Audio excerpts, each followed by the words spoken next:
the dreamers and the schemers. All that and more now on Graph's Grievances.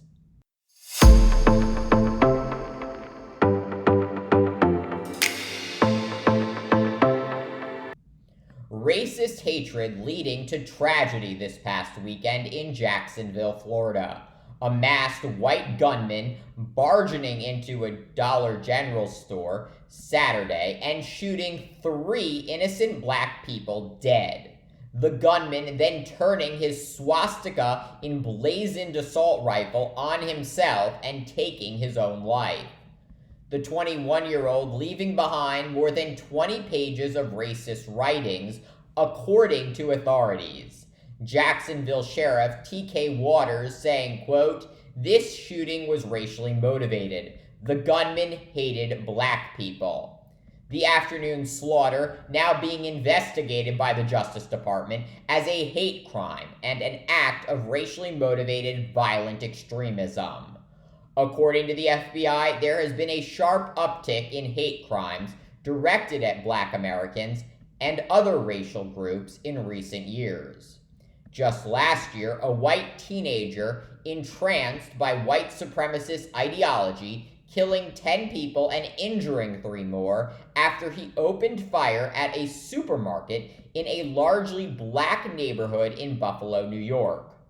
And in 2015, more unspeakable hate, this time in Charleston, South Carolina. There, a 21-year-old avowed white supremacist opening fire on a Bible study group at Emmanuel A&E Church and killing 9 black parishioners. This weekend's racist attack coming on the same day as the nation commemorated the 60th anniversary of the March on Washington and Dr. Martin Luther King Jr.'s I Have a Dream speech.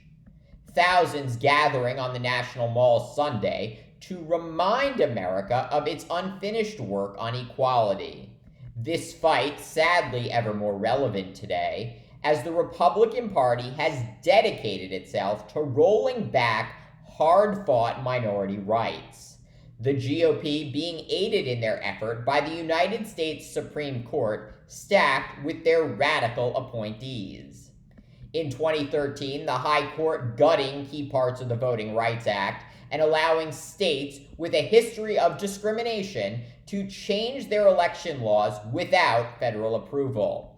And last year, the court overturning nearly 50 years of precedent and eliminating the constitutional right to an abortion.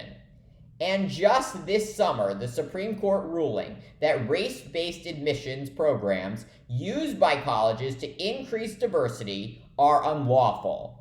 These sweeping rulings, not the end, but just the beginning of more discrimination and inequality. Republican legislators moving quickly to capitalize on their new power by making it harder for Americans to vote, banning abortion outright in at least 14 states, and rewriting school curriculums denying the horrors of slavery. All of these actions disproportionately, negatively impacting black Americans, and coming as leaders in the Republican Party increasingly align with white supremacists. Former President Donald Trump infamously refusing to condemn white supremacy during a presidential debate, and just last year dining at Mar-a-Lago with a self-proclaimed white supremacist. But it doesn't stop with Trump. Those seeking to challenge him for next year's Republican presidential nomination also flirting with white supremacy talking points. Florida Governor Ron DeSantis repeatedly defending teaching school children that slaves in some ways benefited from slavery. And just last week, businessman Vivek Ramaswamy suggested that white supremacy does not at all exist and literally compared the racist surging ideology to a unicorn. All of this, of course, an affront to not only black Americans, but all of those fighting for a safer and more equitable America. And that is not to say that the gunman who carried out the racist attack in Florida this past weekend had ever heard of Trump, DeSantis, or Ramaswamy. But their embrace and the Republican Party's embrace of white supremacy is certainly not helping reduce racist violence in America. Thank you for watching Graf's Grievances. Let me know what you think. Please subscribe and join me tomorrow for more.